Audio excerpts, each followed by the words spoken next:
Good morning friends, তোমরা সব কেমন আছো? আমি সুদীপ্তা চলে এসেছি সুদীপ ব্লগস থেকে তোমাদের সাথে একটা নতুন ভিডিও নিয়ে, নতুন ব্লগ নিয়ে শেয়ার করতে। সকাল থেকে ব্রেকফাস্ট থেকে শুরু করে লাঞ্চ আর স্ন্যাক্সে টিফিনে কী খেলাম সবটাই তোমাদের সাথে শেয়ার করব। সকালে উঠে চা খেয়ে তারপর ব্রেকফাস্ট বানাতে চলে এসেছি। এই দেখো, এটা হচ্ছে আমার মেয়ের জন্য বানানো হচ্ছে ওমলেট টাইপেরই আর কি, কাঁচা লঙ্কা আর পেঁয়াজ ছাড়া খায়। অ্যাকচুয়ালি ও ভুজি খায়, তো আজকে ওমলেট করে দেওয়া হচ্ছে আর কি। তারপরে এটাকে উল্টে দেওয়া হলো, হালকা ভাজা হয়, বেশি কড়া না। তো ভিডিওটা ভালো লাগলে অবশ্যই লাইক কমেন্ট শেয়ার করে দিও, আর পেজটাকে ফলো করে দিও, আর ইউটিউব চ্যানেল থেকে দেখলে অবশ্যই সাবস্ক্রাইব করে দিও। তো এখানে আবার একটু তেল নিয়ে নেওয়া হচ্ছে, আর একটা ওমলেট বানানো হবে। এবার এটা কাঁচা লঙ্কা আর পেঁয়াজ দিয়ে বানানো হবে। এটা হচ্ছে আমার জন্য ওমলেট। আমি অথেন্টিকভাবেই ওমলেটটা খেতে পছন্দ করি, তো সেই কারণেই আজকে একটু ব্রেড আর ওমলেটই খাবো। একটা ম্যাঙ্গো জ্যাম নিয়ে এসেছি, মানে সবুজ কালারের। আমার হাজব্যান্ড বলে, এটা আবার কী নিয়ে এসছো? তাহলে আমার খুব ইচ্ছা করছিল, ছোট একটা বটল নিয়ে এসেছি, তো আজ একটু খাবো ইচ্ছা করেছে, সেই জন্য দেখো ব্রেডের উপরে একটু জ্যাম মানে টোস্ট করে তারপর জ্যাম মাখিয়ে নিয়েছি। এটা দিয়ে আজকে ব্রেকফাস্ট করব আমি আর আমার মেয়ে দুজনেই। তো আজকে একটু হালকাই টিফিন, খুব বেশি ভারী কিছু না। তো খাওয়া দাওয়া শেষ করে ব্রেকফাস্ট করে একটু ঘরের কাজ করে রান্নাঘরে চলে এলাম। দুপুরে বানাবো হচ্ছে ইলিশ মাছের মাথা ছিল আর পুঁই শাক বানাবো, সেই জন্য নুন হলুদ মাখিয়ে নিচ্ছি। মুড়োটা ভেজে নেব, তেল দিয়ে নিয়েছি সর্ষের তেল। আমি বেশিরভাগই মাস্টার্ড অয়েলে অথেন্টিক বাঙালি ডিশগুলো বানাই, খুব ভালো টেস্টও হয়। আর এখন তো ডক্টররা বলেই দিয়েছে mustard oil is a very good oil for heart. হ্যাঁ, তো গুগলে সার্চ করলে পেয়ে যাবে। আগে বলছিল মাস্টার্ড অয়েল খাওয়া ভালো না, এখন বলছে মাস্টার্ড অয়েল খাওয়া ভালো। তো আমি এখন সব কিছুই মাস্টার্ড অয়েলে করি। সাদা তেলটা কম ইউজ করি, ভাজাভুজিতে ইউজ করি ফ্রাই করার জন্য। তো আমি ছুটি নিয়েছি কারণ আমার মেয়ের তো একটু পায়ের সমস্যা আছে, শরীরটা ভীষণই খারাপ, পড়ে গিয়ে চোট লেগেছে পায়ে, সেই জন্য অফিস যেতে পারছি না। ওর জন্য একটু বাড়িতে থেকে ওকে যাতে একটু যত্ন নেওয়া যায়, সেই কারণে ওষুধপত্র খাওয়ানোর ব্যাপার থাকে।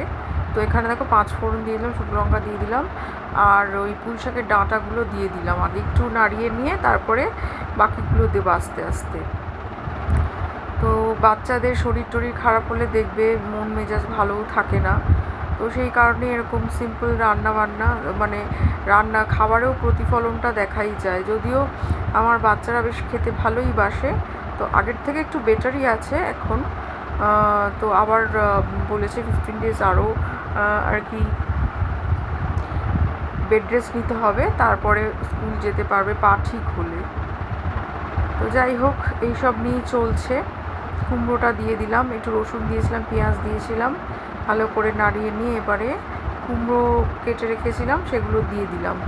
এই দেখো, তারপরে মাছের তেলটা দিয়ে দিয়েছি, ইলিশ মাছের তেলটা তেলের মধ্যে দিয়ে দিলাম ভালো করে। এবারে কষানোর পালা, প্রচুর জল টল বেরোবে, তার ঢেকে ঢেকে রান্না করব এটাকে। তো এখানে দেখো সাদা বেগুন আর 2 রকমের বেগুনই আমি কেটে নিয়েছি, দিয়ে দিলাম বেগুনগুলো। যারা বিগিনার্স তাদের জন্য কিন্তু এই ভিডিওটা খুবই মানে সহযোগিতা করবে রান্না করা। পুঁই শাক কীভাবে ইলিশ মাছের মাথা দিয়ে রান্না করতে হয় পুরো প্রসেসটাই এখানে দেখিয়েছি। দেখো এখানে হলুদ দিয়ে দিলাম, একটু গুঁড়ো লঙ্কা দিয়ে দিলাম, কারণ অনেকটা তরকারি আছে, কাঁচা লঙ্কায় হবে না, ঝাল হচ্ছেও না এবং কাঁচা লঙ্কায়, সেই জন্যই সামান্য একটু গুঁড়ো লঙ্কা ইউজ করেছি আমি। তো এখানে বাকি শাকগুলো দিয়ে দিলাম, ভালো করে ধুয়ে নিয়েছিলাম, কেটে কুচিয়ে নিয়েছি, ধুয়ে বেছে কুচিয়ে রাখা শাকগুলো দিয়ে দিলাম এখানে, পুঁই শাক। তারপরে এর উপরে দিয়ে দেবো একটু চিনি, নুন আগেই দিয়েছি। তারপর ভেজে রাখা মুড়োগুলো দিয়ে দিলাম। এবারে ভালো করে নেড়ে চেড়ে চাপা দিয়ে দেবো। এই পাশে একটু তেতো বসিয়ে নিয়েছি, দেখো উচ্ছে আছে, কুমড়ো অল্প করে, একটু বেগুন, পেঁয়াজ, 5 ফোড়ন দিয়ে অল্প করে আমার আর আমার হাজব্যান্ডের মতো তেতোটা করেছি, কারণ ওরা অনেক সময় খেতে চায় না, সেই জন্য খুব অল্পই করেছি। তো পুঁই শাক চলছে পাশে। এটা আমার উচ্ছেটা প্রায় শেষের দিকে। এবারে একটু চিকেন করে নিয়েছিলাম অল্প করে 2 মেয়ের জন্য, ওদের দুপুরে লাঞ্চের মতোই করেছিলাম, খুব কম আর কি। তো এই দিয়ে আজকে লাঞ্চ মোটামুটি হবে, সারা হবে। দেখো পুঁই শাকটা একদম শুকিয়ে এসছে। তো কারা কারা এরকম মাছের মাথা দিয়ে পুঁই শাক খেতে ভালোবাসো অবশ্যই জানো। এখানে একটু আলু পোস্ত ছিল, গরম করছি, ভাত বসিয়ে দিয়েছি, দুজনে ভাত ছিল আর অল্প একটু লাগতো, সেই কারণে অল্প একটু ডেকচিতে বসিয়ে দিয়েছি। আজকে এটা দিয়েই লাঞ্চ সেরে নেবো। তেতো চিকেন, এখানে আছে পুঁই শাক, এখানে আলু পোস্ত, ঝিঙে আলু পোস্ত আর কি। পুঁই শাক দুটো হাফে রেখেছি, একটু পটল ভাজাও ছিল, সবই বের করে নিয়েছি ফ্রিজ থেকে।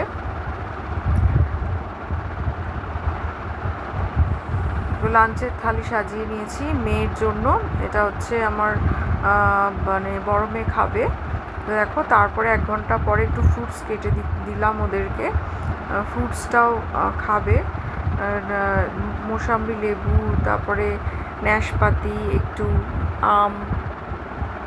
তো এই দিয়ে মানে সারা হয়ে গেল দুপুরের খাবার, একটু রেস্ট নিয়ে তারপরে বললো মা কিছু একটু ঝাল ঝাল বানাও। তো কী ঝাল ঝাল বানানো যায়, chicken pakora is the best idea for snacks. তো সেই কারণে আমার হাজব্যান্ড একটু চিকেন এনে দিল পকোড়ার জন্য। আমি এখানে ম্যারিনেট করে রেখেছিলাম জিঞ্জার গার্লিক পেস্ট, একটু শুকনো লঙ্কা, কাঁচা লঙ্কা দুটো বেটে নিয়েছিলাম, আর এখানে নিয়েছিলাম হচ্ছে পাতিলেবুর রস, কারণ ভিনিগারটা শেষ হয়ে গেছিলো।